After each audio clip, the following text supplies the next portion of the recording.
Welcome back. This is Sandy with Sandy's Organized Chaos. And today we're going to take those tumblers that you might just have up on your shelf and you just don't know what to do with it, and we're going to have some fun with fluid art.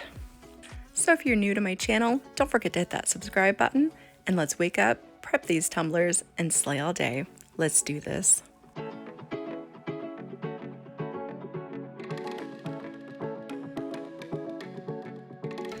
So sometimes we might have a tumbler just sitting up on our shelf and we have no idea what to do with it. This is a great opportunity to kind of take out some ready to pour acrylics here and just have some fun and create and see what you come up with. Now, this doesn't have to be a glittered tumbler. It can also be just a plain tumbler as well, wherever your imagination takes you. So this ready to pour kit I just got right at Michael's. I think it was about $13, which is not bad. I would say this could probably do at least up to 10 tumblers with the amount of paints that you get here, because especially if you're not going to be doing a whole bunch onto the tumbler, like I didn't do a full cup, which I'll show you guys here in a second. But if you just do a little bit at a time, it definitely goes a long ways. So in this kit, you get a gold. You also get this pretty light pink color, or it's more like a magenta. You also get a coral and then a light pink. And I believe the set was called the Groovy set. I think that's what it was called, but I'll make sure to put it into the description for you guys. And they had a huge selection of different colored kits, so that way you could easily find something that's going to go with the design that you're looking to do. So let's go ahead and pour up our paints. The cup that I'm using here, I just buy from Sam's Club. You get like 264 cups. They're 9-ounce cups. And I think it was only like $10 or something. So these are great for mixing up large batches of epoxy or doing your fluid art. So I'm just going to take my paints and I'm just going to layer my paints in there. I probably did about a ½ inch to about an inch worth of paint into my cup. Now I'm working on a 30-ounce tumbler, so it might be a little bit different for you depending on the look that you're going for. I didn't want mine fully covered, so that's why I didn't do as much paint. But if you want yours fully covered, I would suggest probably doing a bit more into your cup. And when I said that I did about ½ inch to an inch of paint into my cup, what I meant was in the end, that's how much paint was in my cup. So you're just going to be doing these small layers of the paints and just stacking them on top of each other. No matter how many times you do this, each and every single one of these are going to be completely different. This is extremely abstract and completely unique every single time. All right, for my setup here, I just found something that was going to keep my tumbler up off of the table, and it just happened to be a spray paint can. The 30 ounces fit in there really well, I'm just saying. And then on my table itself, I have a piece of butcher paper, or you can use parchment paper, or however you guys like to kind of collect your paints. If you use parchment paper, you could even take the paint that dries on it and use it as skins to apply to your tumbler as well. So this next part, again, is completely abstract. All you're going to do is take those paints and you're going to start to pour them onto your tumbler. Now, I didn't want to pour too much on the bottom. I didn't want my bottom to get too thick of paint. So what I did was I started off with, I just kind of coated the bottom, and then I'm just going to take my tumbler and start tilting it so those paints start to run over. Now, as I started to drape my paint over the edge, I kind of realized that I might have you're looking at it like you did, put too much coral in with this batch, but that's completely fine. I'll show you guys here in a minute how I kind of fix that. But I'm going to go ahead and instead of pouring directly onto the bottom of the cup still, I'm just going to go right around the edge.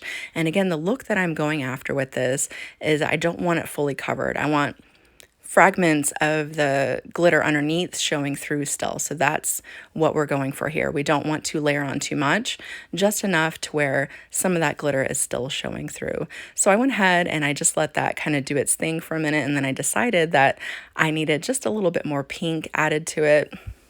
But before I went inside and did up another cup for paint, I forgot to get it into my frame here, but I take my finger and I swipe the excess paint right off the top. You see it right there, and it all comes down. I just want to make sure that I don't have too much of that paint on the bottom. That's all. It just helps out in the end when you go to finish it up and epoxy it, and it gives it a nice level bottom. Okay, so to kind of color correct what I did, like I said, I didn't want any more coral, so I just did up more of the fuchsia, more of the light pink, and more of the gold, and right into the same exact cup that I was using earlier.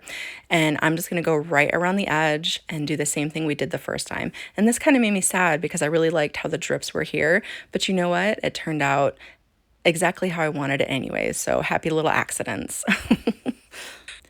Now that was super easy, wasn't it? It's extremely easy.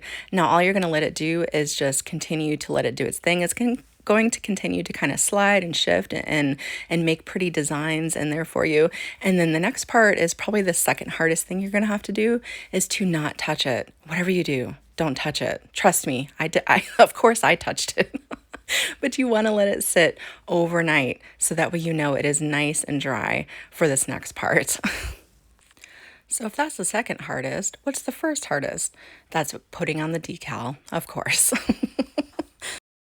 Here she is the next day, all dry and ready to go. Look at those colors, absolutely beautiful. I really love how this turned out. And like I said, I did stick my finger in it. Right there, right there. It's right by my thumb. Anyways, but it's all good. I'm going to give it a little sanding here in a second, and you honestly can't even tell once that epoxy went over top of it. Okay, so before we go any further, we're going to go ahead and take a very sharp knife. I just like to use my box cutter or razor knife, and we are going to go ahead and trim up this rim really good. You want to make sure all those paints are nice and peeled back so that way you have a very nice clean rim. It's very important. All right, so then after I clean off all the paints, I'm going to take a sanding block and I'm going to come through and really make sure that rim is going to be nice and smooth. So I'm just going to take my sanding block, go completely around the top of my tumbler here. It's not going to hurt the paint. It's just going to smooth out any of those little lumps and bumps that might have happened whenever you were cutting the top off there. And after you get done smoothing everything out, all you want to do is wash it up, dry it off really good, and we'll be ready for a coat of epoxy. Now, before I apply my epoxy, I did spray it up with my semi-gloss spray there. It's just habit, just to make sure that this epoxy, there we go, won't wick away off of those paints. Now I'm going to go ahead and let that cure overnight, and we'll be ready to add our decal. So the decal that I already knew what I wanted to do because I had the kind of drip looking coming up off the side. So that's why I chose the quote that I did. I already actually kind of found the quote before I even made up the cup. So actually the decal gave me inspiration for the cup. See, sometimes it works like that. So the color scheme of my vinyls here, I chose a coral, which it looks orange on screen, but it's coral. And then I chose a fuchsia vinyl, and I also chose a purple. It looks kind of blue there, but it's a purple. And I just kind of stuck with the colors that we did in our paints for the decals. So I'm going to go ahead and finish weeding these up. And typically when I go to weed, I typically don't ball up my vinyl, and I'll show you why here in a minute. I typically kind of leave it off to the side, not ball it up until I know for sure that I have everything I need.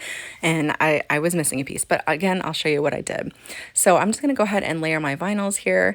I'm going to do this portion first, and then just to make sure that I can get the hearts in there, all I'm going to do is take my transfer tape and I'm going to roll it back up onto itself so that way I can easily still transfer my hearts over and do it all in one swoop instead of having to layer it on my cup, which I used to really enjoy layering on my cup, but now I like doing it this way. So, however way you guys like to do it is completely up to you. Okay, so once I grab my hearts and I go to put them over where they need to go, I then realized that I was missing a piece, and it's like the smallest little piece, but you can see once I layer it on that it's missing something. Like I am missing a little heart. So I dug my vinyl out of the trash and I peeled it back, and I did like a search and rescue mission for my little teeny tiny heart that I needed still. But that's okay. I found it, and this is exactly why you shouldn't, right there, that little guy right there. That's exactly why you shouldn't ball up your vinyl, because you might end up forgetting to take something out, or it might have gotten left in your vinyl, and I forgot to do that. So, but it survived and we were good to go. So I'm just going to place that down and we'll get it placed onto our tumbler.